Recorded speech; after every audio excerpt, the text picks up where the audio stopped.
Christopher Calandra, Certified Financial Planner, is an innovative, comprehensive, informative, and cutting-edge podcast that discusses financial topics ranging from personal finance, economics, politics, and personal growth. Simply Financial will cover intriguing and thought-provoking questions so that the listener can simply increase their financial IQ. Welcome to the Simply Financial podcast. This is your host, Christopher Calandra. This is episode number 6 of season 2. I have a very special guest today, Lauren Forgione. She is the treasurer of F&F Concrete. I am so excited to have her join me. I've known her for, I guess, going on 10 years now, and I'm looking forward to asking her a whole bunch of questions. I think you'll find it to be fascinating discussion. So to start with, Lauren, thanks so much for taking time out of your very busy day to join me. Thank you for having me. So if we could jump right in, you are the treasurer of F&F Concrete, located in Plantsville, Connecticut, right? Correct. And it's a third-generation family business? Yes. And your title, treasurer, doesn't really do it justice, I think, because essentially you run the operation day to day. Is that a fair statement? Yes, it is. Your brothers who work with you, they would agree with that? I believe so. We should bring them in to ask them. Yeah, we may have to verify that. And we were just talking before we started recording that your family, including your, I guess, immediate family and your extended family, have been in Southington forever. Is that probably an overstatement, but close, right? Pretty much, since my grandparents' parents came over from Italy. Okay. Both sets. So you have tremendous ties to the greater Southington area. And so you grew up with lots of family around Southington, right? And what did you learn about money growing up? And who are some of the people that influenced you the most when you think back to growing up here? Well, I'd have to say both of my grandfathers. I grew up with 15 cousins. We all grew up on the same street. And, that's all my aunts and uncles. There's 10 total between my parents. And my grandfather on my mother's side he would work all day at a nursery and pave driveways at night and worked about 20 hours a day until he started the AquaTurf. And my other grandfather started after World War II, the concrete company, in 1953. So I'd say those two stick out to me the most in terms of being small business owners and learning about money at an early age and kind of learning the importance of that and hard work. So growing up with this extended family and all those cousins on the street and two businesses that became, I don't know, what would you say, like very well known, right? I mean, the AquaTurf, for those who are not in the Connecticut area, is a very, very well-respected, popular, successful reception hall for weddings. Actually, that's where my wedding reception was. Me too.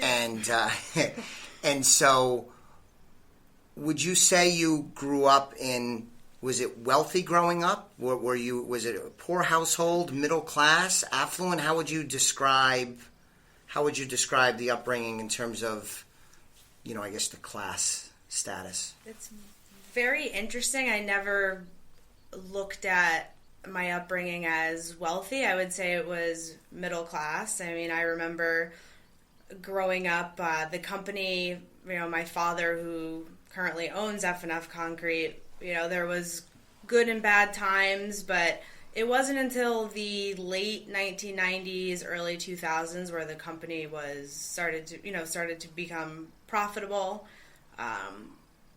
I would recall my childhood as middle class. We never wanted for anything, and money at the end of the day wasn't the most important thing. My grandfather said his greatest accomplishment in life was getting his entire family to stay in Southington, not only stay in Southington, but build homes on the same street that he lived his entire life and where he created his business, and have 15 grandchildren that all lived on the same street. That was his biggest accomplishment.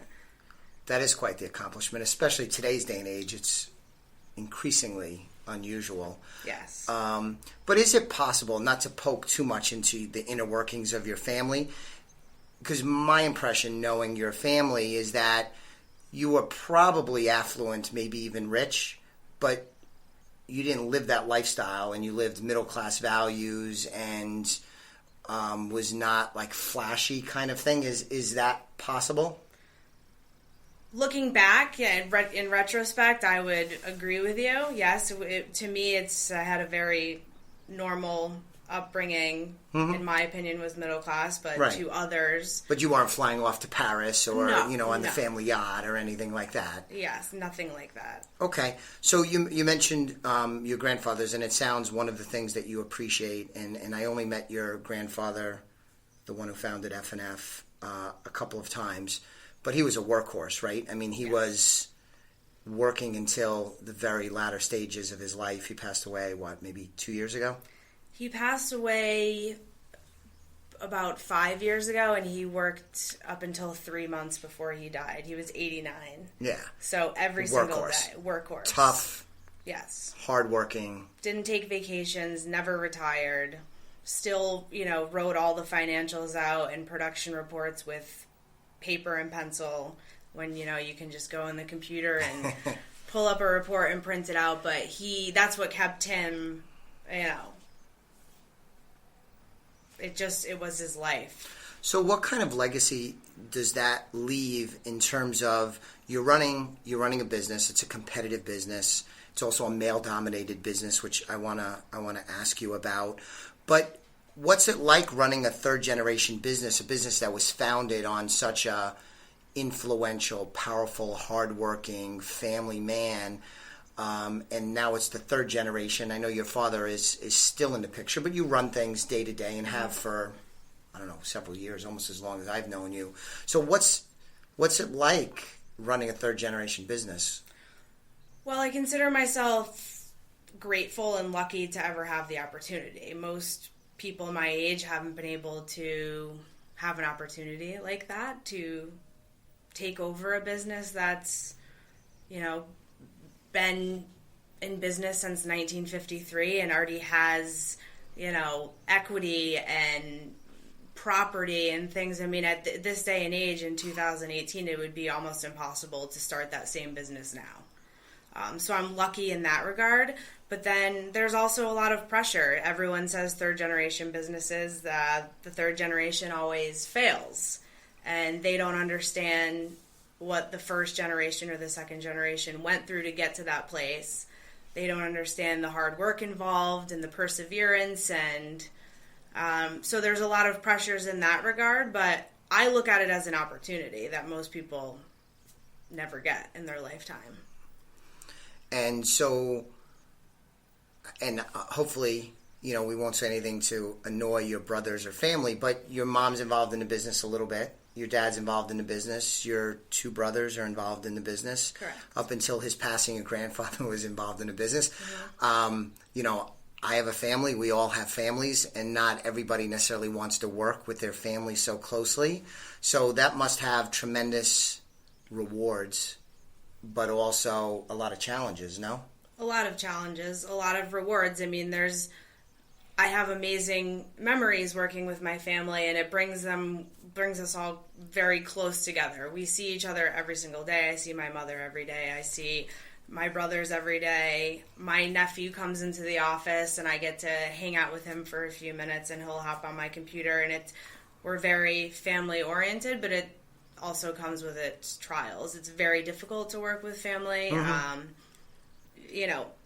Not everybody is always on the same page in terms of decision making, and it can make things more complicated once people start getting married and having children, and it can get more difficult as time goes on, and we're trying to grow the business, trying to have steady yet healthy growth. Sure, you're juggling all the priorities, say, family members might have been single and might have been willing to work 60 hours, and then they get married and have children, and then their priorities change, their desire for what they do, and the money and the time might all change, and you gotta adjust all those shifting priorities so everybody stays happy and content, because I imagine things could go wrong and there's lots of examples where it could tear families apart.